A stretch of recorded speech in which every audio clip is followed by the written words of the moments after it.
Welcome back muli mga kaibigan sa bagong muling mga balita na ating mapapakinggan at mapapanood dito sa channel ng Bayan, ang Bayang Pinas. Dito, ating matutunghayan ang mga bagay na nangyayari sa ating bansa, partikular na umano sa loob na mismo ng gobyerno at lalong-lalo na dito sa kasalukuyang administrasyon.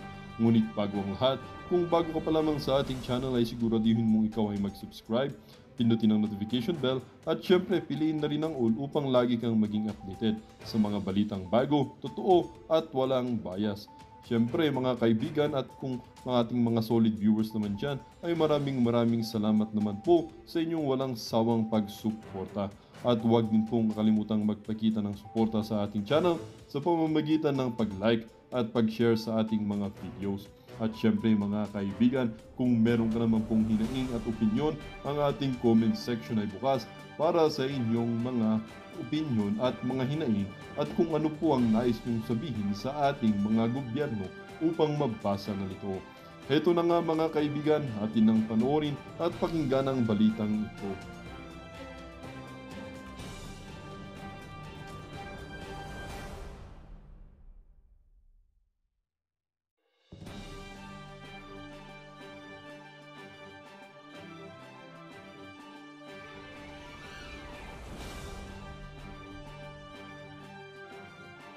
At sinabi niya dito, because I reviewed it, I analyzed it, and yes, sabi niya in parts, I vetoed it, and so for those of you, sabi niya, up to now na nagsasalita daw, na katulad nila Atty. Vic Rodriguez, Congressman Ungab, si Pangulong Duterte, at tayong lahat na nag-monitor sa kabangagan ni Bangag Jr., ay talaga namang, ang sabi niya dito, ni Bangag, I can't find those damn blanks items. Sabi niya, we'll keep looking, but I don't really, sabi niya, I'm convinced that they simply do not exist because it's not allowed to exist.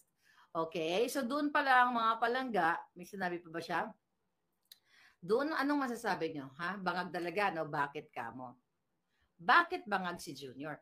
Unang-una, hindi naman yun ang GAA ang sinasabi ni Congressman Ungab at ni Atty. Vic, kaya nga sila nag-file ng petition for certiorari and prohibition para pigilan itong illegal, sabi nga ni Atty. Vic dyan, illegal, kriminal, immoral na pagpirma ni Bangag dito sa bill na ito at naging act na nga. Kaya sila nagpetisyon sa Korte Suprema para pigilan ang 4,057 budol ni Bangag Jr.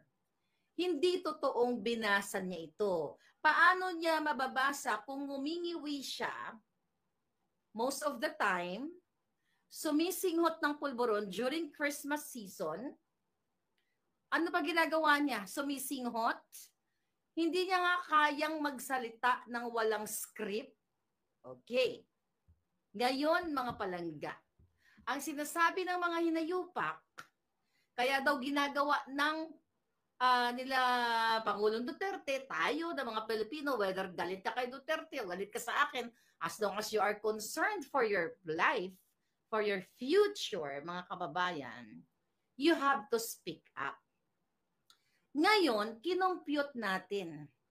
Kinompute ko, mga palangga, kung totoo bang binasa ni Bangag ang 4,057 pages. Ito, tingnan natin yung timeline. Alright? Sabi ni Bersamin, nung December, bago yan, mga kaibigan, bago pala yan. Nung December 18, ini-reschedule. Ang sabi dito sa ulat, Marcos rescheduled signing of 2025 budget bill as certain items to be vetoed. That was December 18 of 2024. Then, mga palangging-ging, noong December 26, di ba? Supposedly kasi December 20 daw sa signan. Noong December 26, nagpalabas na naman ng kadyutahan, kasinungalingan, kabangagan, kabudulan, ang bangag na administrasyon, ang sabi, Marcos thoroughly reviewing. Di ba may pa-picture-picture pa magpa-picture-picture pa ang bangag dyan, di ba? Okay. Yeah. Sabi dito, Marcos thoroughly reviewing items in GAA to ensure constitutionality. Julul. Okay? Next. So, ang sumunod na eksena dyan, ito to. Alright. Marcos, okay? Ito. December 30, okay na, hindi ko nababasahin, alam niya. So, nung December 30, mga hitad, mga palanggingging, ay sinaynan ni Bangag ang bill, kaya naging GAA. So, ayon sa ating computation, mga hitad, right? Okay. Kung ikaw ay magbabasa ng libro, sino mga book readers dito? Kung ikaw ay magbabasa ng libro na mayroong 250 to 300 words per page, like this, di ba? Itong libro ni Attorney Vic, ayan, available pa rin yan, andyan yung email natin sa baba. So, hindi ko lang nabilang kung ilan ang page, ang words dito. But anyway, the regular page ng book, check nyo ngayon niya, ay mamaya na kasi nanonood pa kayo.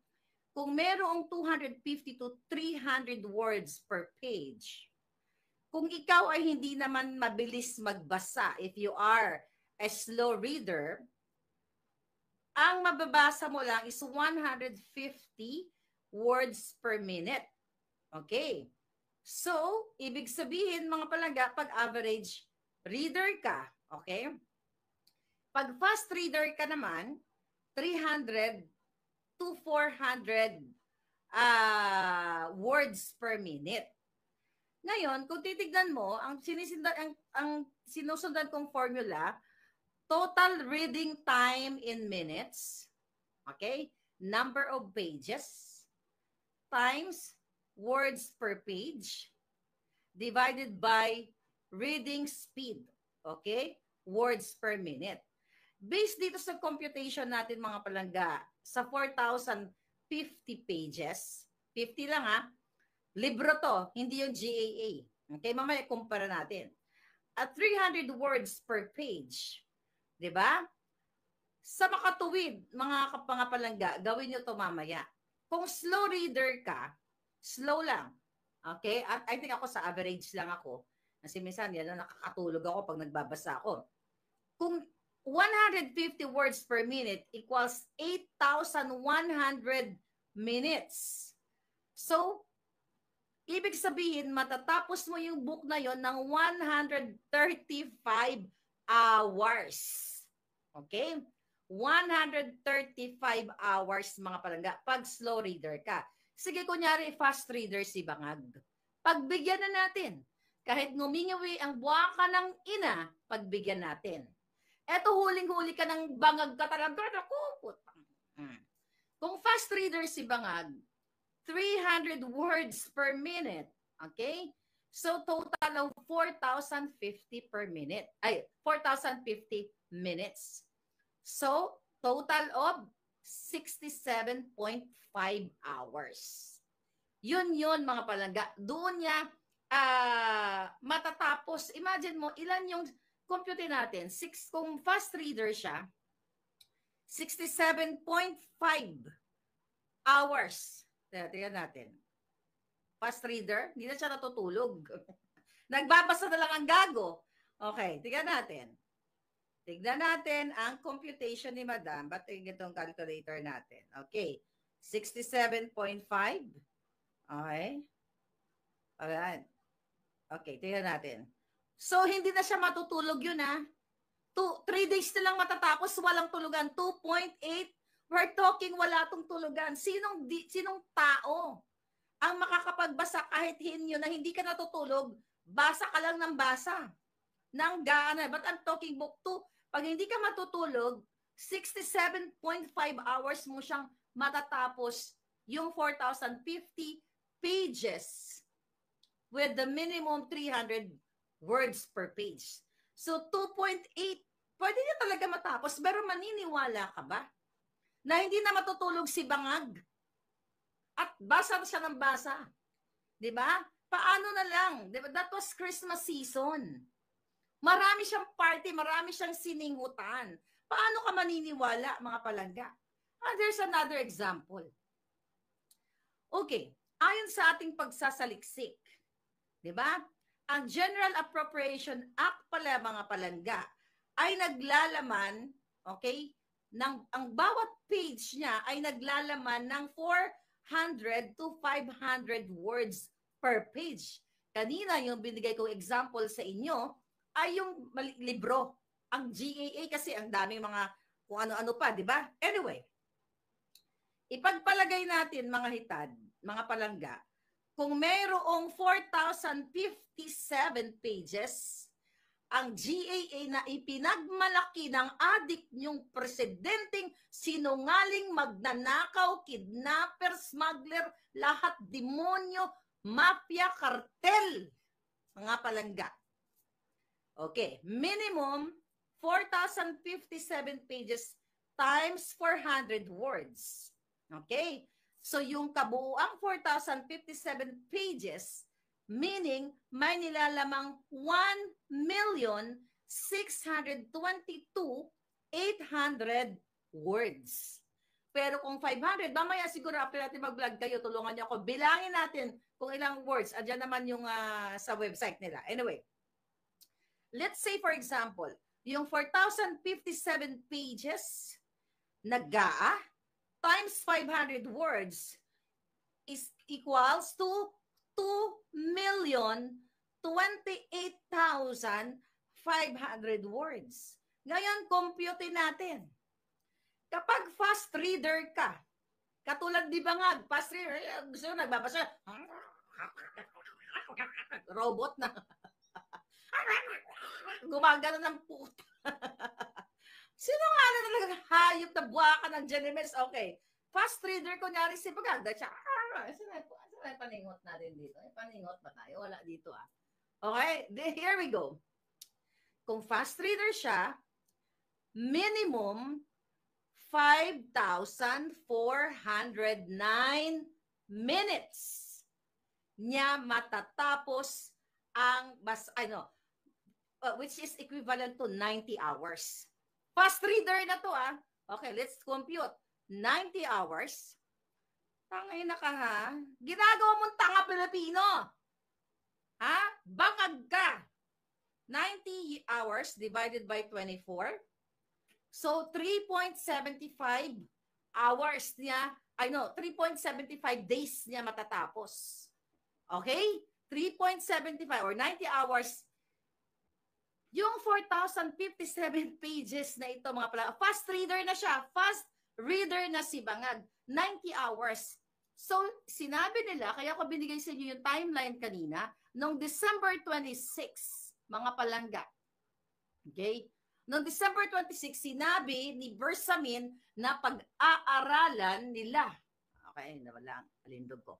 Na pag-aaralan, sabi ni Julian's World, Guinness yan, na pag-aaralan ni Bangag at babasahin ang GAA na 26, 27, 28, 29, 30 pinirmahan niya. So, ibig sabihin, kung binasa ng buwaka ng inang adik ninyong presidente, simula nung December 26, pinirmahan ng 30, hindi na natulog.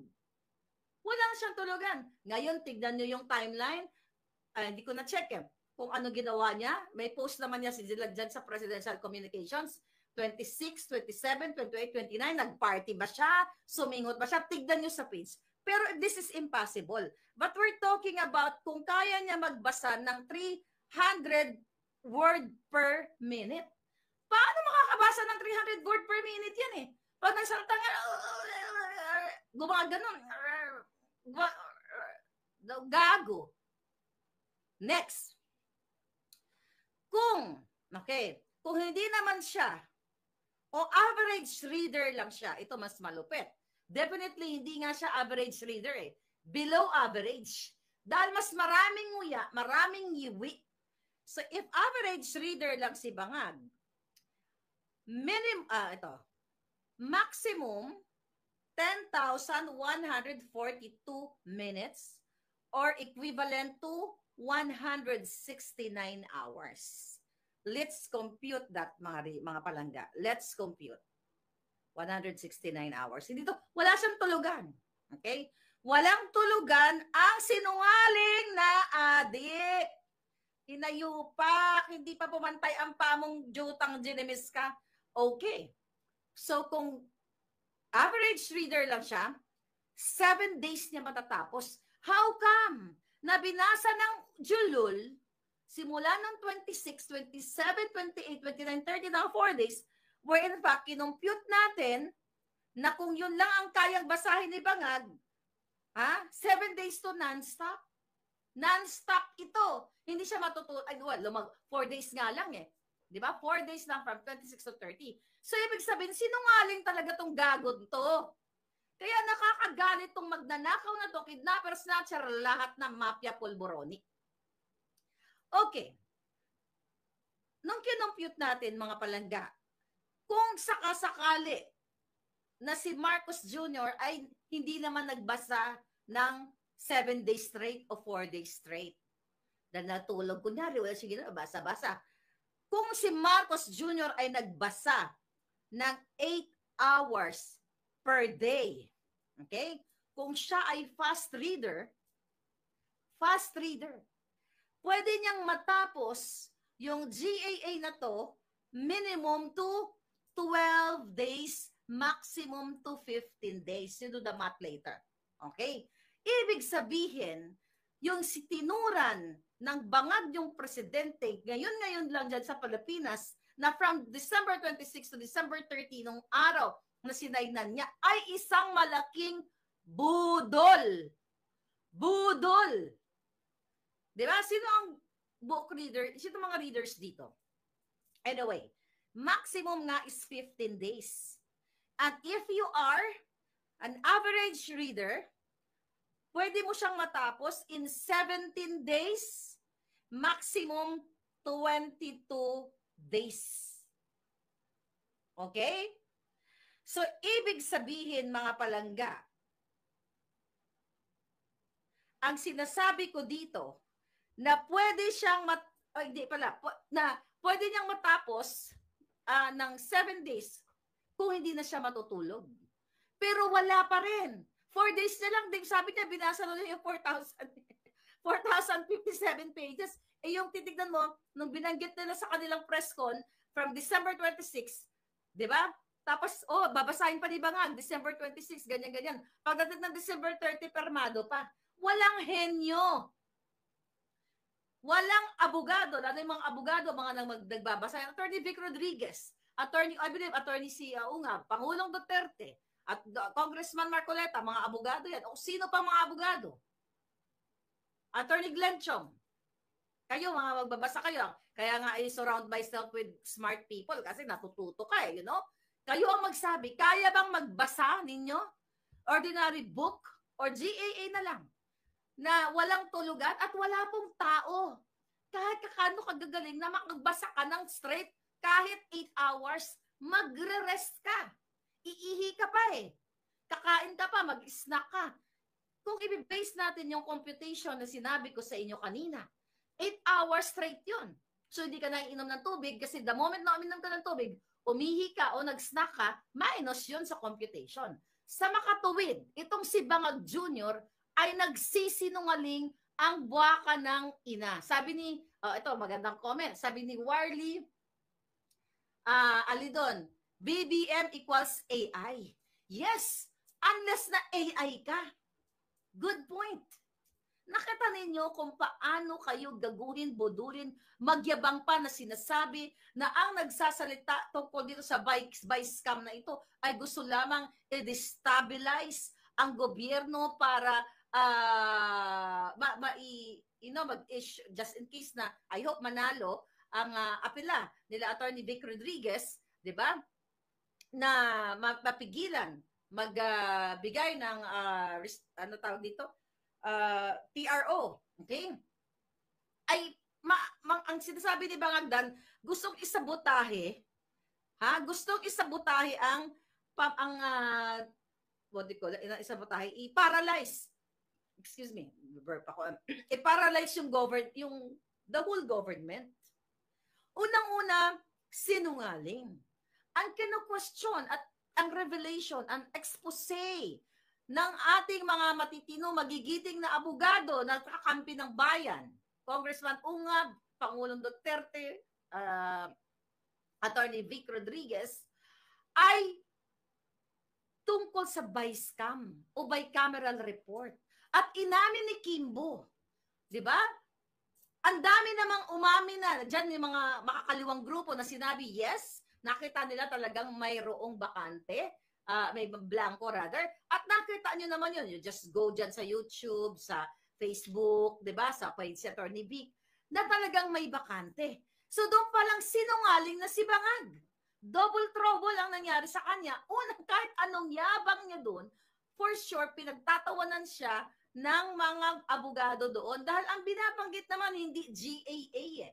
Dahil ang GAA ay nasulatan na ang mga figures o numbers na gustong ipasulat ni Lisa Tanas sa kanya. Yang bruhang kidnapper na yan, yang buwaka ng inang babaeng pinakamadumi, ang puso, burak, kidnapper yan eh.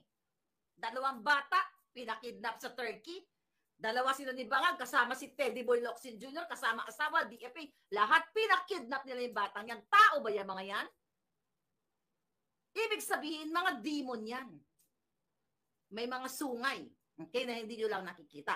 So, sinungaling. Tapos magyabang doon na lang palangga. Diyos ko po, kung ikaw dilawan, pulawan, mag-isip ka.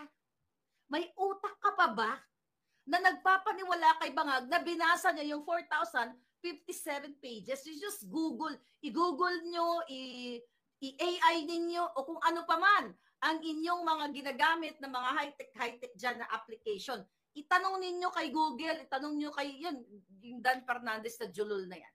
Okay? Kung kayang magbasa ang isang tao ng 4 days sa 4,057 pages, definitely isang kasinungalingan, isang kabubuhan, not kabubuhan, isang pagpapanggap, isang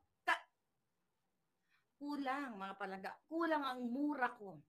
1 milyong mura, 2 bilyong mura, o ilang budget natin? 6.35 to trillion. Okay? Yeah. Kulang pa yan ang ating mura. The reason why gustong ipatawag ang mga vloggers like me, well, actually, hindi ako naka-receive. Attorney Trixie, Mark Lopez, Agent Morales, John Abinas, I think petawag, I don't know kung sino pa, mga palangga. Pinapatawag sa HUAD committee na yan dahil nasasaktan ng mga mga jutang ginimis na mga yawa na minumura daw natin sila. Kulang pa ang mura sa inyo. Dapat nga sa inyo, pumantay ang mga paa ninyo at pagbayaran nyo lahat sa taong bayan ang mga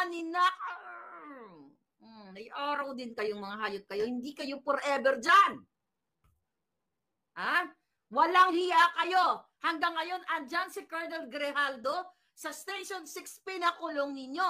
Talo pa ang terorista, ang turing nyo sa kanyang hinayo pa kayo dahil ang mga kapag iniimbestigahan at hindi pa napapatunayan, I believe 30 days ang maximum na pwede silang ikulong ongoing. Si Colonel Grijaldo, December 12, was it December 12? Kung tama ang kung tama ang date ko, December, more than 30 plus days na siya, magto 2 months na yata siya dyan. At ito pa ang masakit sa ginawa ng mga walang hiyang mga iyo di puta. Tinanggalan po nila ng sweldo si Attorney Grijaldo. Okay? O, mamaya na tayo pumunta na kay Attorney Grijaldo. Gusto ko lang sabihin, sa mga walang hiyang ito, na pinapatawag ngayon ang ating mga kapwa vloggers, bakit pro-Duterte vloggers lang ang pinapatawag? Bakit hindi pinapatawag ang mga ensimadang, mga ngetpa, na mga amoy burak, na nagbibigay ng mga papuring kasinungalingan kay Bangag? So definitely, ito ay talagang pag-asinta, pag-target pagpapatahimik sa atin, sa ating mga vloggers na nagsasalta at hindi po libelous ang mura. Si Pangulong Duterte, hinayaan niya ang dilawan, pulawan, lahat na mura.